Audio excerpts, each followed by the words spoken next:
This is In-Ear Insights, the Trust Insights podcast.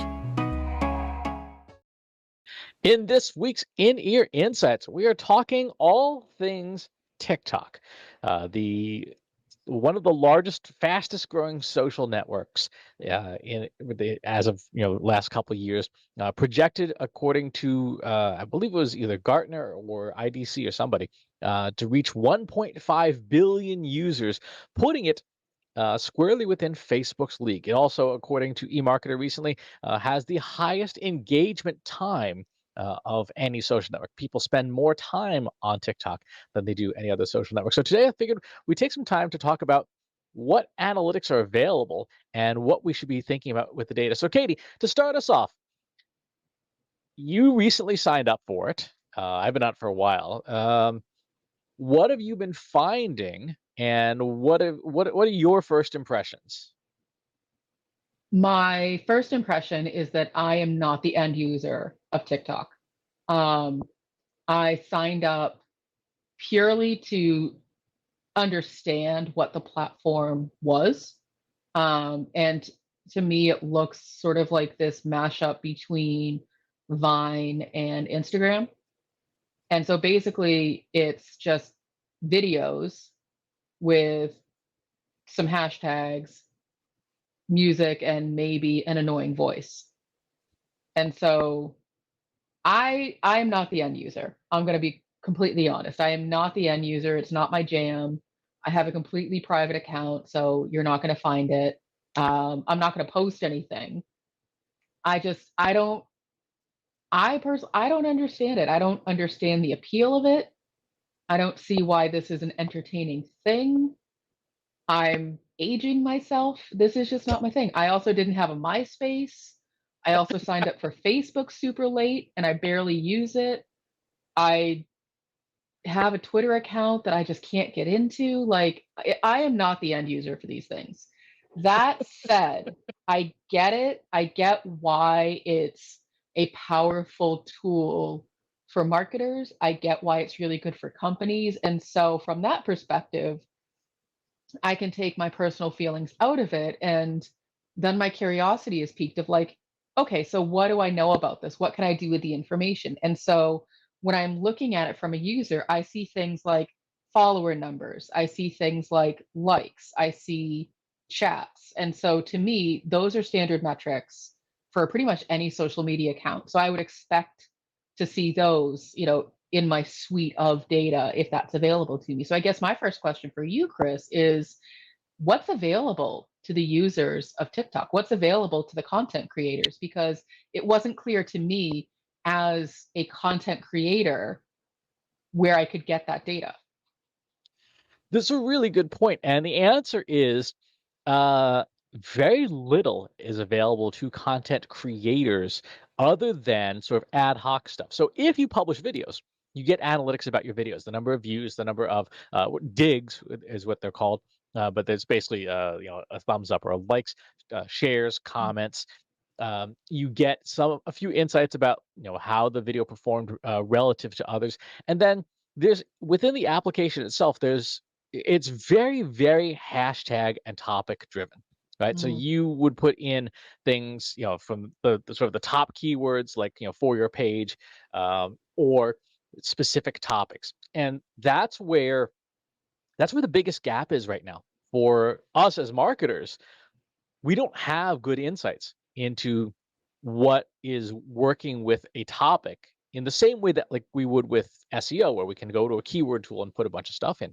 And so there are tools that can extract data from TikTok. It does not have an official API. So caveat emptor, if you do use these tools, you will probably want to use it on an account that you're not afraid of getting banned on, because it is technically a violation of the terms of service. But the data you get out of it is much, much richer, because you get things like the data about the author, how many hearts they've received, how many fans they've had, how many videos they posted. You get information about the videos themselves, what dimensions, how long they are. Uh, you get things, you can even do stuff and transformations with it to try and understand what are the like words and phrases and hashtags that are used within a topic so that you can put them in your video so that you get discovered more. That's kind of where the opportunity lies right now for content creators, is if they can get a hold of this data and perform the analysis on it, they have a better than average chance of being able to show up, within their target demographic or their target audience, because they know what's getting the outcome that they're after, which is most of the time is views. Is people are, I just need to have people see my stuff. Like I posted a video on there, got like 167 views. And like this is before I had access to all the keyword tools and things. So I'm curious my next time through to see with the analysis if I can make the video do better. So let me ask you this question, Chris. So as a content creator, let's say you don't have the ability to, create your own API to pull the data out. How, like, here's what I don't fully understand. If my job is a content creator and I'm going to be judged on certain metrics, why would I be posting content on a platform where I can't measure it, where I don't know how it's performing because the metrics aren't available? Because you do know that's where all the people are. And even if you don't know how things are going to perform and you don't have great visibility into it, you do know that at least there's people there. And if that's your target audience, like TikTok's audience does skew younger. Um, Hmm. if that's your demographic, under 40 is your demographic, then yeah, you need to. It's kind of like with anything. You got to plant the flag and at least be there to see what happens. Okay. So so what can you do with this data? Like, could you run a predictive forecast on the topics and keywords to find out what people are looking for at certain times? Is it a platform that behaves that way? Or is it still just, there's no seasonality, it's still too new, anything goes? So that's a really good question. I think we can answer that in two ways. The first way is let's take a look at what some of the data that is available. I'm going to share my screen here, and if you're listening to this on an audio podcast, go over to the Trust Insights YouTube channel. Go to trustinsights.ai/YouTube. You can see the screen share. So what I've done is I've calibrated. This is just a real basic correlation analysis, nothing fancy, of play count versus all the other metrics to try and figure out, is there any relationship between all these other metrics.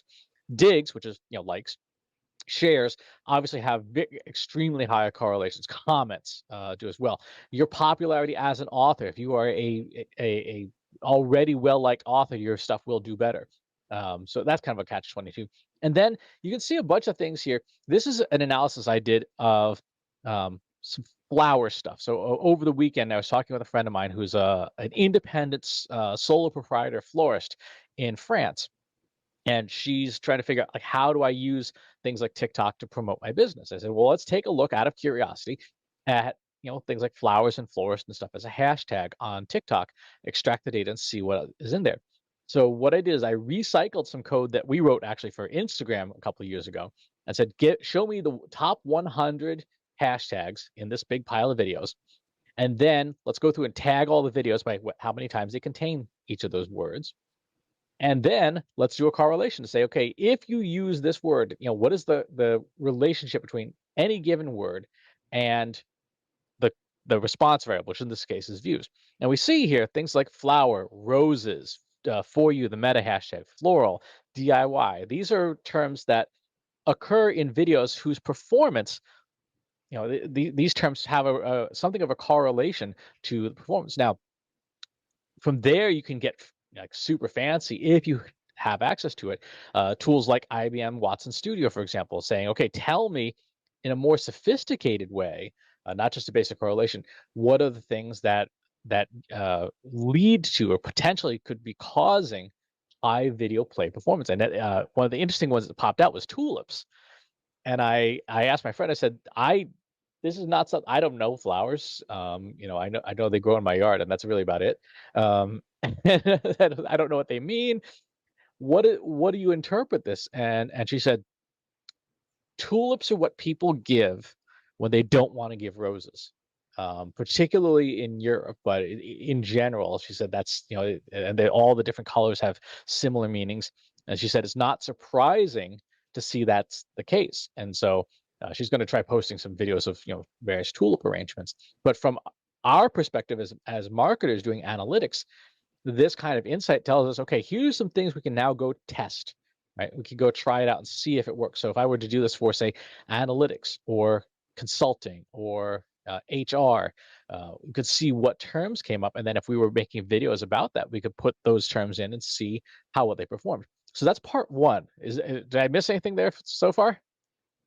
No, I don't think so. I have some questions about posting the videos themselves that I wonder how that plays into this. So, I know on Instagram, for example, you don't have to state the kind of content you will be posting because it's your account. You can kind of post whatever you think makes sense. When you sign up for TikTok, you get asked a series of questions of what kinds of things are you interested in so we can show you those videos, similar to if you sign up for a Pinterest account. As a content creator, do you have to specify what kinds of videos? Like, I'll be posting animal videos or recipe videos or floral videos, or is the AI just sort of like taking a look at these videos and saying this is a dog video, this is a food video, and then also taking into account the hashtags, which then sort of, back to your point and your analysis, the accuracy of the hashtags would then help show those videos to those people who are interested in those things. From what I can see, and we don't know because we don't have independent confirmation from TikTok, they're not going to tell us what's in their algorithm. But Weird. what we can see is that the hashtags themselves do seem to have a pretty substantial role to play in the play count variable. And Mm, again, that's not surprising. Image recognition itself is complex and computationally heavy. Video recognition is even more so. So I suspect very strongly that TikTok's algorithm is relying very heavily on what content creators put in the description and the text about their mm. videos as a way of doing that mapping, because that's computationally so much cheaper. Gotcha. So you had done an analysis a couple of months ago of do hashtags matter on Instagram? And the high level conclusion was no. Whereas on TikTok, it sounds like they do matter because that's how your content is getting categorized and shown to people who have said, I'm interested and want to see videos about these things. Exactly. And behaviorally, when you talk to folks, um, like in a number of the Discord groups that I'm in, when people are talking about TikTok, they're talking about specific hashtags and topics. So a very specific set of topics that they follow that they Mhm. want to see more of. So they, a lot of networks like LinkedIn, for example, have introduced you can follow a hashtag to limited success. On TikTok, that is the primary way it seems, at least again from discussing with folks who use it a lot. That's the primary way that they stay in tune with what they want to see. Well, it's interesting that you bring up LinkedIn. Um, I see LinkedIn as a very different kind of social platform than TikTok. And so TikTok, my understanding is, still pretty limited, but it's literally you can show videos and you can show short form videos. Whereas on LinkedIn, it has a whole host of features and you can write, paragraphs of text and post newsletters and articles and jobs, whereas TikTok is not that kind of a platform. So I'm unsurprised that what works on TikTok doesn't work on LinkedIn because they're not the same. It's not apples to apples. And so when I think about platforms like TikTok, and I think about it in terms of what it can do for a company like ours, maybe I'm, sort of limited in my thinking of it, but I can only imagine it would ever work for awareness. I can't imagine us selling our services there because it doesn't strike me as a bottom of the funnel channel. Am I wrong in thinking about it that way? It depends. It depends on what your funnel looks like. For a company like ours, yeah, it would be hard to communicate the value of what we do in 3 minutes or less, right? Not impossible, but it is something that's one of the things we have to keep in mind too is that TikTok is primarily an entertainment channel, right? Hmm. It is very much about entertainment, fun stuff, funny things, uh, all sorts of stuff that we're not very entertaining people. Well, speak for yourself. From I'm a pretty video gosh darn marketing perspective. entertaining. From a video marketing perspective. Sure. Um, Yes. you're right. We are better off in terms of the way people behave in our buying cycle. We are better off with a network like LinkedIn for more of that mid funnel stuff. I truly believe that for the most part, except for e-commerce companies, there are not many social networks that work well for bottom of the funnel stuff because social media in general is not a bottom of the funnel thing, except for private social media communities like Slack or Discord. Um, so I don't think that it would be particularly effective for us as say like a lead generation tool. I do think it would be a good awareness tool. I think there has some depending on how you message it and how creative you are, you could certainly get to people to talk about like say downloading a new white paper or whatever. And if you pay for the ads, you can get clickable links with all your standard attribution tracking to drive that traffic to your content. But your creative's got to be good. Your creative's got to be as entertaining as the other stuff in people's feeds, so that they want to pay attention to it. So you just brought up an interesting point that we should definitely talk about in terms of what data you can get out of TikTok. So advertising. So again, my knowledge is limited, but I know that you can advertise on TikTok. And so that's going to be competing with the likes of a Facebook or an Instagram or any of these other social platforms that are video based. Um, what data can you get as an advertiser? Because that, I mean, a social media advertiser spends a lot of money theoretically, and so they want to know with as much accuracy as possible what their spend got them. So how does that work if the data is still limited? It is so the advertising, you get the advertising metrics on TikTok, and that's helpful. But you put in your landing page, put in your UTM codes, and then it's like any other channel where you can run your multi-touch attribution through Google Analytics or the analytics tool of your choice, and get a sense of, okay, did this channel work for us in eventually contributing to conversions, right? And because it supports a URL, you can put in all the UTM tracking codes that you want, your source, your medium, the campaign, keywords, content, and get a sense of, okay, these are the pieces of creative that worked well for us. These are the campaigns that worked well for us, and get the same level of visibility you out of any other mature advertising platform. So is TikTok similar to Instagram in the sense of, if you like what you see, link in bio, or can you put the link directly in the piece of content and someone can click out of TikTok into the thing you want them to go to? For the paid ads, they can tap right from the video itself into your landing page. So I see. So that's then an incentive for someone to put money into TikTok to get people to have that smoother experience. Very smart. Interesting. Hmm.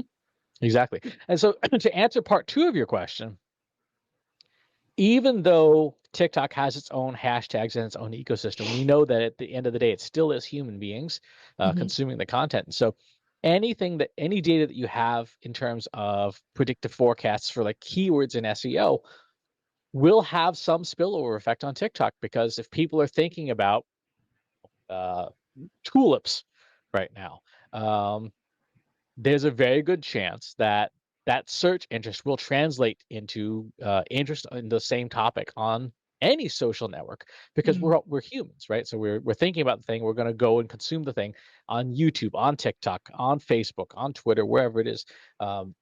So I would say, to answer your question, what can marketers do?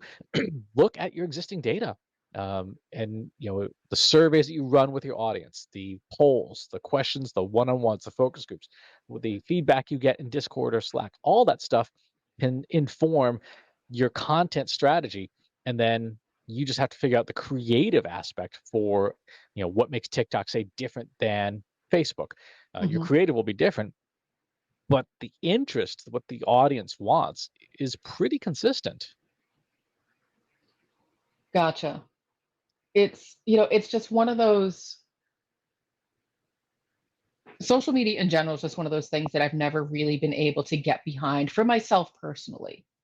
And so when I try to think about it and applying it to a business and how to grow a business and using it for that, it's a very different mindset. It's I would do things on a social platform that I would never do for myself. Number one, post. It's probably the first thing. But when I try to think about it in terms of it's an entertainment platform, but we have a marketing and data science company. Where's the intersection there? And then, because we're so heavy on the data, what data can you get out of it? Do you feel like as TikTok's popularity grows, they will create more of an analytics dashboard for the users? Or do you think that not having those metrics available is part of why people are so interested in it? I think marketers are interested because there's 1.5 billion people there. That's Well, it does you could be watching, videos of, like, cats dancing, and if that was all the platform was, if it had 1.5 billion users, marketers be like, "Okay, I need some of that." Because we gotta go where the people are. I think over time, TikTok will probably, uh, have to figure out how to provide content creators a bit more ease of use in terms of what to create, particularly corporate and mhm, business folks who want to be using the platform for business development, even if it's just in the advertising side. Because I'll be honest, most of the ads that are in TikTok, they suck. They're terrible. You could tell it was put together by an agency that doesn't understand TikTok's culture. It doesn't mhm. understand the way that heavy users communicate with each other. It's like that, the Steve Buscemi video, "Hello, fellow kids," with the person who's there is clearly out of place and trying to integrate and not doing well at it, as opposed to some folks like, "Hey, we're new here. We have no idea what's going on. We're gonna do our best, but we're not gonna pretend to be the cool kids because we're clearly not." Um, and I think that part something like that too, so that I get you know, called brand transparency or whatever, would probably be actually work to companies' benefits to say, like, "We're here, we have no idea what we're doing. You tell us, Mhm, what you wanna see out of us." And I think that would be a very interesting, particularly for companies where there isn't a ton of transparency to begin with, and you've started to see with some brands doing this well on places like Instagram, where they do more behind the scenes stuff, where they can show what's happening. Your husband works at Whole Foods at in the meat department. Uh, I'm sure Whole Foods would never allow it, but I'm sure that people would be very interested in knowing, like, exactly what do you do, and be able to answer questions like, which cut of meat should I get for this or that? And that level of transparency does translate well.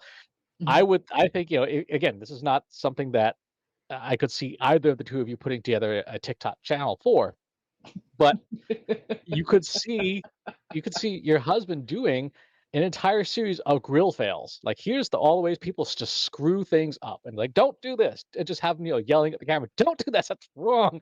Like, that was the worst. Just feed it to your dog at this point.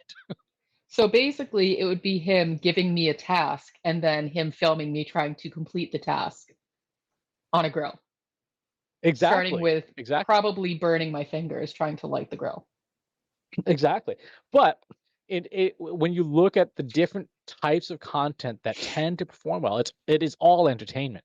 Mhm, And as humans, we enjoy laughing at other people, and for good or ill, and being able to understand that's why people are there, mhm, and creating your content around it. Like, for something for like you and I, where yes, the work we do does not lend itself to entertaining video. It really doesn't.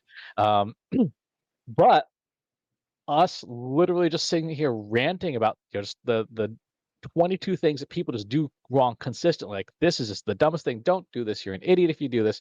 Sort of like, imagine like being the Gordon Ramsay of data science, just like yelling at people like, "What are you? You're an idiot sandwich." That would do well, and it would mm. get people interested in, okay, well, what is this thing they keep talking about? This crazy Asian guy who's yelling at people. What is this thing that they're doing? Mhm. And that can help get people out of the entertainment sphere and start the journey of, okay, well, what is it that this company actually does?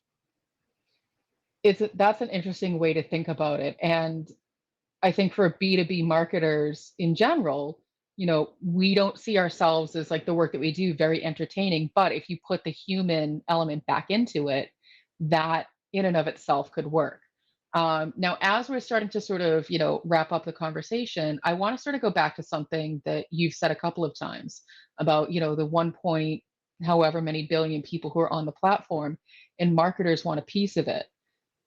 I understand that as, a marketer myself, but the problem I'm still having is if I can't measure it, how can I demonstrate the effectiveness of it? Is it something that's going to start showing up in my, traffic in Google Analytics? Ideally, if I'm doing it right, where else am I going to start to see that data if I don't have access to the full API as you're describing? You're going to see it in two places if you're doing it well. Remember, all social media, like we were talking about earlier, is very much an awareness channel. How do we measure awareness? One of the top ways to do that is branded organic search, right? Mhm. Asking, as you should see an increase in branded organic search if your videos are starting to resonate. Like if you get a video on TikTok that clocks 1 million views and you don't see an increase in your branded organic search, it means that either you did a terrible job branding your video, um, or you got an audience that just doesn't you got the wrong audience. That's fine. You still got 1 million views. The second thing, which again is should be table stakes, table minimum for everybody, is when you talk to customers, particularly B2B marketers who can afford to do this because you have the time, ask them how they heard of you. Ask them Mhm. where they've seen you. And if the answer is never TikTok, then you know it's not working, right? But if they say, "Oh yeah, I went to a webinar and I saw one of your videos on TikTok and I read some emails from you," great, it's in there. We know it's in there, and you can measure that. So there are always ways to pull out that information of where people have heard of us in any data. That makes sense. I always go back to, I remember the very first Marketing Profs B2B forum that I went to with you in Boston 6 years ago now, I guess. The opening speaker was Avinash from Google. And the thing that stuck with me about his talk was he was talking about those kinds of metrics. He's like, it's great if you have 1 million followers on Facebook, but if nobody engages with the video, then those followers don't matter. And I always think about that in terms of social media. And so that's why I'm really curious about the kinds of metrics and what is effective on a newer platform like TikTok, where all you have is followers and likes or digs, I guess, and comments. And that's really all you can do with it. Yep. I mean, think about it this way. You should be looking at all of your retention metrics. And we talked about this a couple episodes, like returning users. Hmm. Is there a relationship between the number of TikTok videos and the views that they get and your returning users? Because if there is, it means you're reminding people that you exist and they can come back to you. If there isn't, then again, it's probably not doing its job of getting people to remember who you are.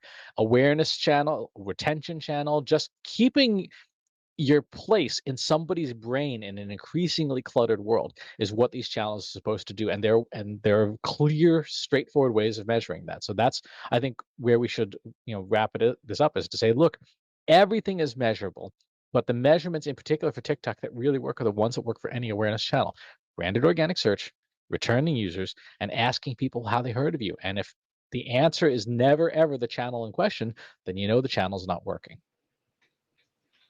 Interesting. You just gave me a couple of ideas of ways that we could experiment with some videos on TikTok, which I'll say for us to sort of think through a little bit more. But as more platforms emerge, especially with people wanting to move away from like the standard larger, older ones, I'll just be continually interested. So, I guess, Chris, thank you for being the one who really digs into and finds these new channels for us, because I'm definitely not that person. I'm never going to be the one to be like, hey guys, there's a new social media channel. You'll be like, great, that's been around for 10 years. Thanks a lot for that.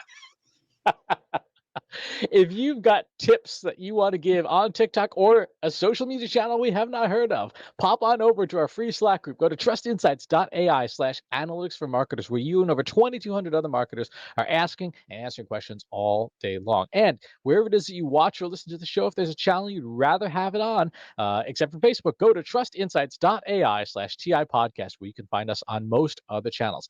Thanks for tuning in. We'll talk to you soon. Take care. Need help making your marketing platforms, processes, and people work smarter? Visit trustinsights.ai today and learn how we can help you deliver more impact.